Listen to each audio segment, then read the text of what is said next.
My name is Emily Carter, and the night I came home from emergency surgery, another woman was sleeping in my bed. My brother's truck filled my driveway. My daughter's curtains had been replaced with blue ones, and my name was gone from the mailbox. A handwritten sign on my front door said, "Children sleeping. Please knock." I tried my key. It would not turn. "Mom?" I shouted, one hand pressed against the stitches in my stomach. "Open the door." My mother opened it wearing my gray robe. Behind her, Ethan sat on my sofa with his shoes on my coffee table. His wife stacked dishes in my kitchen. Their 2 boys were sleeping in Lily's room. Boxes covered the hallway, and every photograph of my daughter and me had been removed. "What did you do?" I whispered. Mom folded her arms. "We solved the problem you refused to solve." Ethan walked over, holding 3 pages. "You rented us the house for 6 months." At the bottom was my signature. 10 minutes later, a police officer studied the paper while Lily cried against my side. Ethan claimed I had changed my mind after a family argument. Mom said surgery medication had made me confused. The officer looked apologetic. "If they are claiming tenancy and showing a lease, I cannot remove them tonight without more information." That was how I ended up in a roadside motel, freshly stitched, nearly broke, while my family ate the birthday cake I had bought for Lily inside the house I had spent 9 years saving to buy. Before I tell you who gave Ethan my signature, tell me where you are listening from, and answer one question. If your mother used an emergency key to take your home, would you still call it helping family? I should have understood the danger long before that night.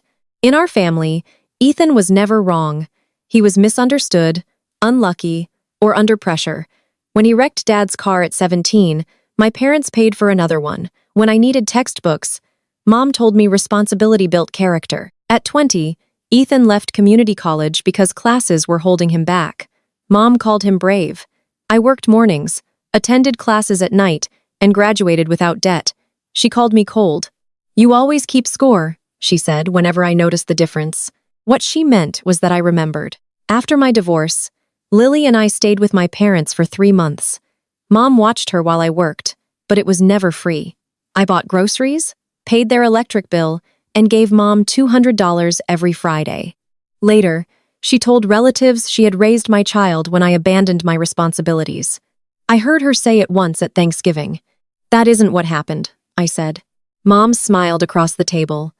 "Emily, must everything become an accounting exercise?" Dad stared at his plate. Ethan laughed.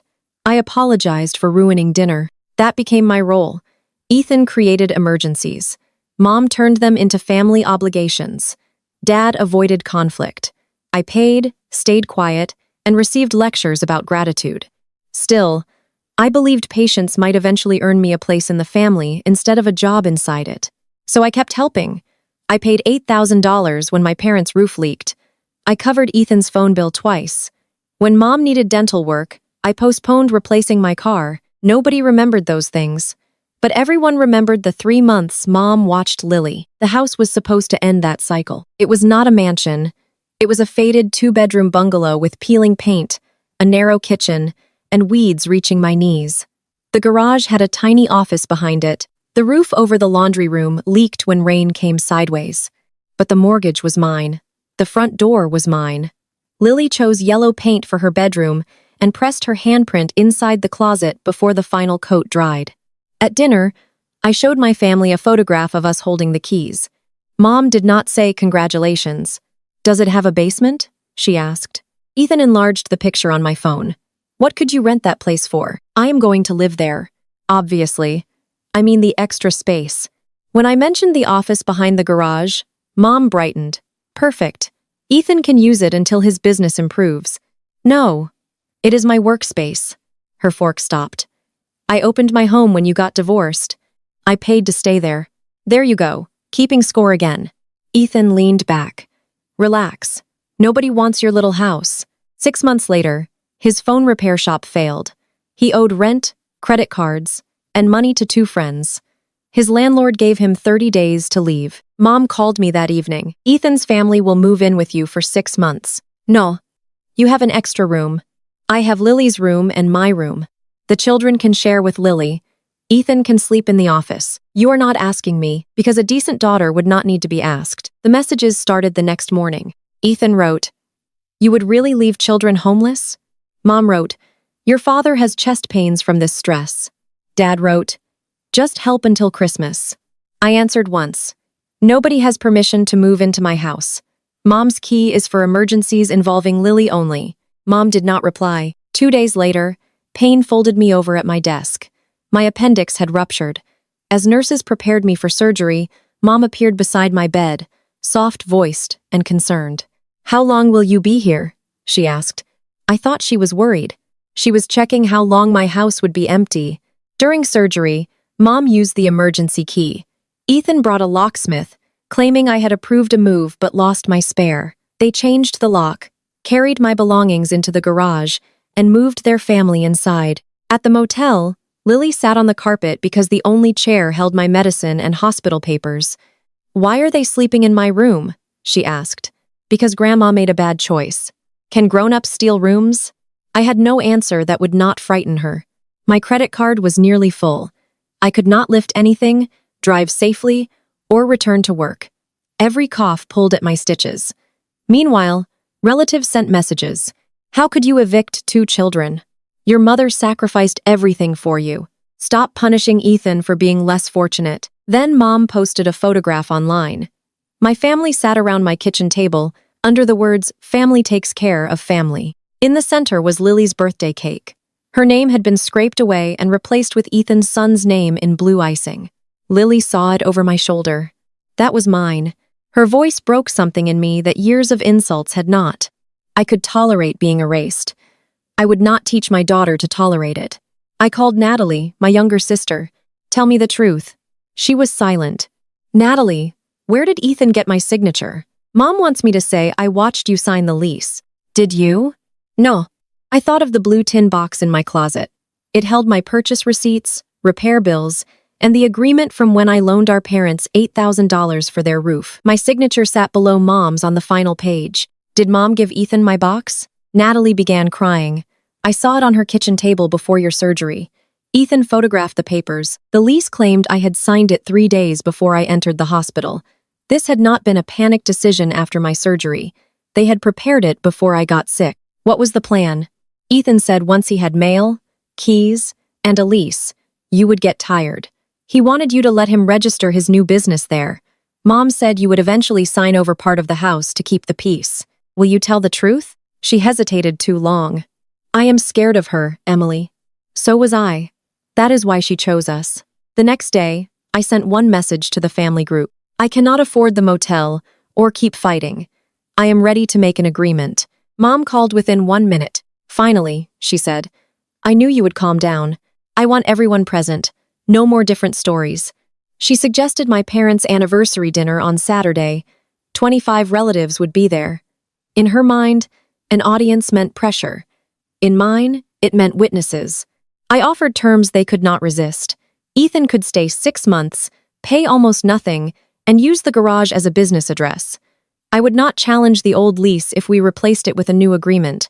"That sounds reasonable," Ethan said. His confidence had returned. "Bring the original lease, the deposit receipt, and the blue box. I need everything for my records."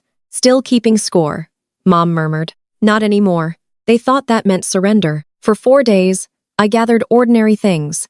My hospital record showed where I had been. My time card showed I was working at the hour the lease said I signed. Bank statements showed no deposit. The locksmith's invoice showed Ethan requested the lock change while I was unconscious. A coworker examined the lease file. My signature was an image placed over the line, not a fresh mark. The deposit receipt named Mark Lewis as a witness. Mark was Ethan's old friend. When I called, he said, "I don't remember anything. Did you see me sign?" "No." Ethan said I was witnessing a list of furniture he moved. Then say that if someone asks, I cannot get involved. You already are. I am only asking you not to lie. Friday night, Natalie texted, "I cannot help you tomorrow. Mom says I will be dead to her." I stared at those words until the screen went dark. My only family witness had disappeared. Mark might protect Ethan. Half the guests already believed I was cruel. For the first time, surrender felt easier than truth. Then Lily touched the hospital tape still stuck to my arm. "Are we getting our yellow room back?" "Yes," I said. I did not know how, but I said it again. Yes. For the first time, Lily watched me protect our home without apologizing for needing safety of our own. Saturday evening, Mom's dining room looked like a courtroom decorated with balloons. Relatives filled every chair. Ethan sat beside the blue tin box. A pen and a new agreement waited at my place. Mom stood before dinner. "Family should forgive," she began. "Emily has caused terrible pain, but we are willing to move forward." Several people nodded. She described Ethan's children crying, Dad's chest pain, and her own sleepless nights. She never mentioned my surgery, the changed locks, or Lily's stolen room. Then Ethan lifted the lease. "Emily invited us. Here is her signature. Now she wants to rewrite history." Mom pushed the pen toward me. "Sign, sweetheart. End this embarrassment." I picked it up. Ethan smiled. Dad exhaled. Around me, relatives relaxed as if the difficult daughter had finally learned obedience. I placed the pen down. "One question first. When did I sign the lease?" "March 11th, Ethan said. "What time?" 2 in the afternoon. "Where?" "At Mom's house." Mom interrupted. "No, she signed electronically." The room shifted. "Which is it?" I asked. Ethan glared at her. "She signed the paper here, then sent it." I laid down my time card and office security record. At 2 o'clock on March 11th, I was at work 30 miles away. Mom waved her hand. "Dates get confused." "Then let us discuss the deposit." "How much did I receive?" $1,200, Ethan said. "Cash," Mom added. "I showed 6 months of bank deposits." "There is no payment." "But Mark witnessed the receipt, correct?" Every face turned toward Mark. He looked at Ethan, then at me. "I never saw Emily," he said quietly. "Ethan told me I was signing a furniture list." Ethan stood. "You knew what it was." "No, I did not." Mom snapped. "Mark is confused." "Everyone becomes confused when the truth is inconvenient," I said.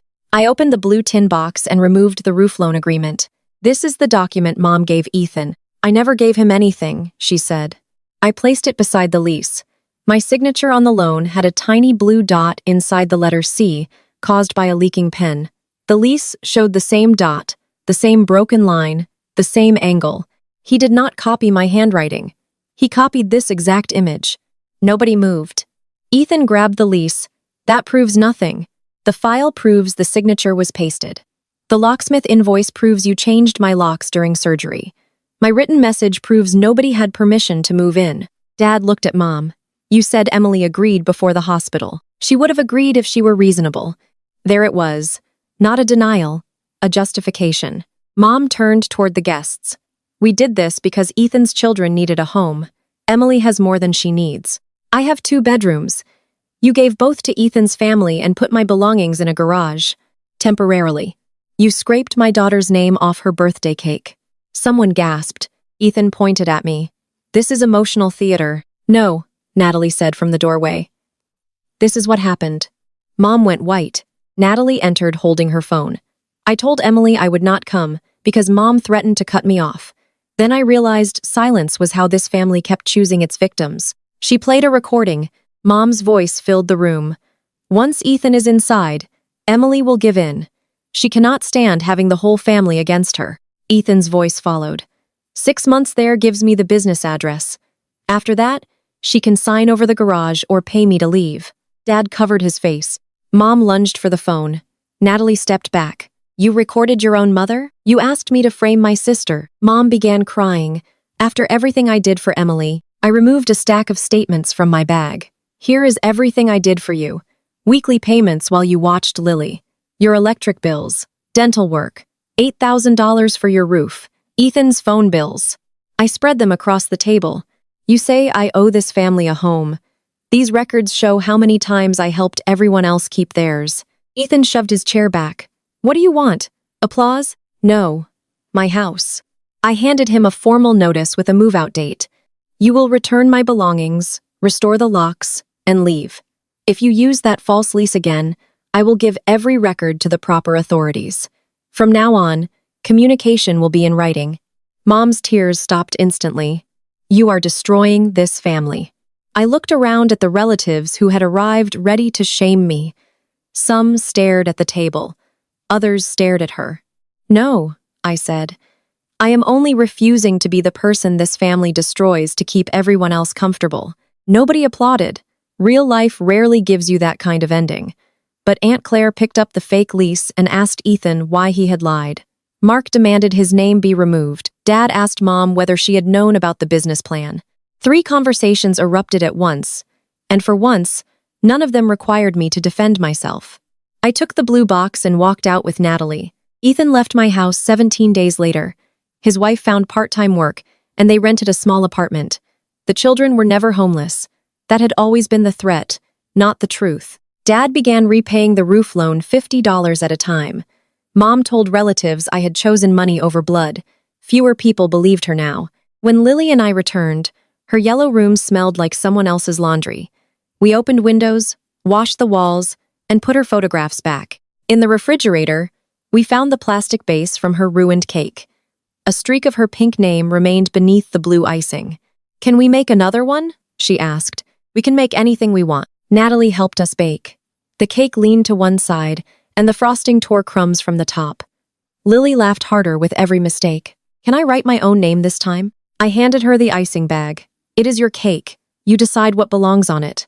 Before leaving, Natalie placed the old emergency key in my palm. "I do not want a key unless you choose to give me one." I closed my fingers around it. "I am not ready." "I know. But you can stay for cake." Weeks later, Mom called. "Do you still want a family?" she asked. "Yes. But I no longer call losing my home, my voice, and my peace the price of having one. Will you ever forgive me?" "Maybe." "Then give me another key." I looked at Lily's yellow handprint inside her closet. "Forgiveness is not a key, Mom." I ended the call. The next morning, I installed a small coded lockbox. One key stayed with me. One would belong to Lily when she was older. The emergency key remained protected by a code only I controlled. Then I stood on the porch while sunrise warmed the peeling paint. For years, I thought safety meant earning enough love that nobody would leave me outside. I had been wrong. Safety was knowing I could open the door without abandoning myself. Lily called me inside. Natalie was cutting the crooked cake. Our laughter traveled through the rooms my family had tried to claim. I turned the new key, stepped across the threshold, and closed the door behind me. Not because I was hiding, not because I was afraid, because the house was mine, the choice was mine, and at last, so was my life.